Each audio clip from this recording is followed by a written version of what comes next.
Friends, গণতন্ত্রের লজ্জা হচ্ছে ফলতা বিধানসভা। সেখানকার টোটাল কনস্টিটিউয়েন্সির যে অ্যাসেম্বলির যে ভোট টোটাল ক্যান্সেল করে দিয়েছে ইলেকশন কমিশন। আবার নতুন করে ভোট হবে 21শে মে এবং ফল প্রকাশ 24শে মে। তো কেন এমন হলো আজকের এই ভিডিওতে কিন্তু আমরা জানবো। দেখুন, 294টা আসনের মধ্যে ভোট হয়েছে পশ্চিমবঙ্গে, কোথাও কিন্তু অবজেকশন আসেনি। সেখানে কিন্তু সব জায়গায় কিন্তু 92-93% ভোট হয়েছে, মানুষ বুথে এসছে, ভোট দিয়েছে, কেউ বাধা দেয়নি, কোথাও টেম্পারি হয়নি, বুথ জ্যাম হয়নি, সোর্স জ্যাম হয়নি। একমাত্র অসুবিধা এই ফলতায় আপনারা দেখেছেন অজয় শর্মা এসছে, উত্তরপ্রদেশের পুলিশ, আপনারা দেখেছেন নিশ্চয়ই। তিনি ঘুরে বেরিয়েছেন। এত সন্ত্রাস এখানে হয়, এখানে মানুষকে ভোট দিতে দেওয়া হয় না। একদল আছে যারাই কিনা সমস্ত এই এলাকাটাকে নিয়ন্ত্রণ করে, তারা গ্রামকে গ্রাম বলে আসে, এই তোরা ভোট দিতে যাবি না। এবং এমনও রিপোর্ট পাওয়া যাচ্ছে যে ম্যাক্সিমাম বুথে কি হয়েছে, আতর দিয়ে দিয়েছে বিজেপির যে সিম্বল ছিল, সেখানে অনেক জায়গায় ব্লক করে দিয়েছে, অনেক জায়গায় সিসি ক্যামেরা অফ করে দিয়েছে।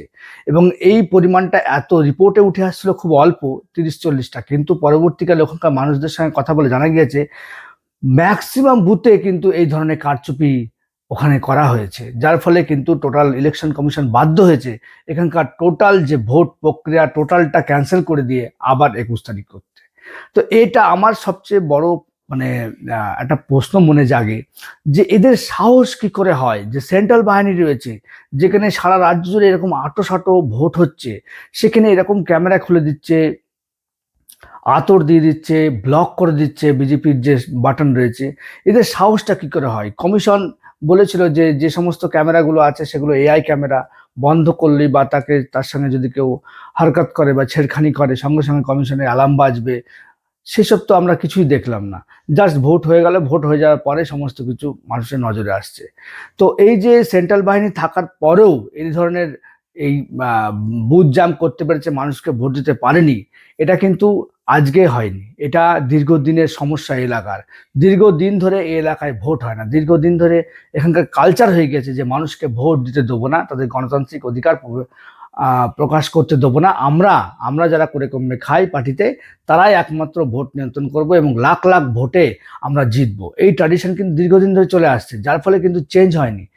এই এত আঁটোসাঁটো এত কড়া নির্বাচনের মধ্যেও কিন্তু তারা কিন্তু এই ধরনের ধৃষ্টতা করতে পেরেছে, যা হচ্ছে পশ্চিমবঙ্গের পক্ষে কলঙ্কজনক, পশ্চিমবঙ্গকে সারা ভারতবর্ষের পক্ষে কলঙ্কজনক। যে একটা বিধানসভার সমস্ত বুথের ভোট ক্যান্সেল হয়ে যাওয়াটা একটা বিশাল বড়, পশ্চিমবঙ্গের কালচারের পক্ষে, পশ্চিমবঙ্গের নামের ক্ষেত্রে কিন্তু একটা বিশাল বড় একটা কলঙ্ক আমি বলতে পারি। সুতরাং আমি বলবো খুব ভালো সিদ্ধান্ত, যুগোপযোগী সিদ্ধান্ত নিয়েছে কমিশন।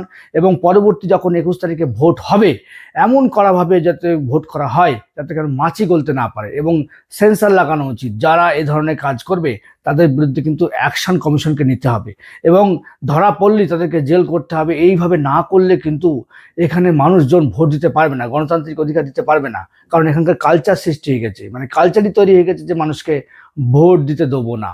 এই ধরনের কালচারকে আমাদের বিনষ্ট করতে হবে। সুষ্ঠু গণতন্ত্রের পক্ষে এই ধরনের ফলতার মতো যে মডেল, সেই মডেলকে অবশ্যই ব্যান করা উচিত।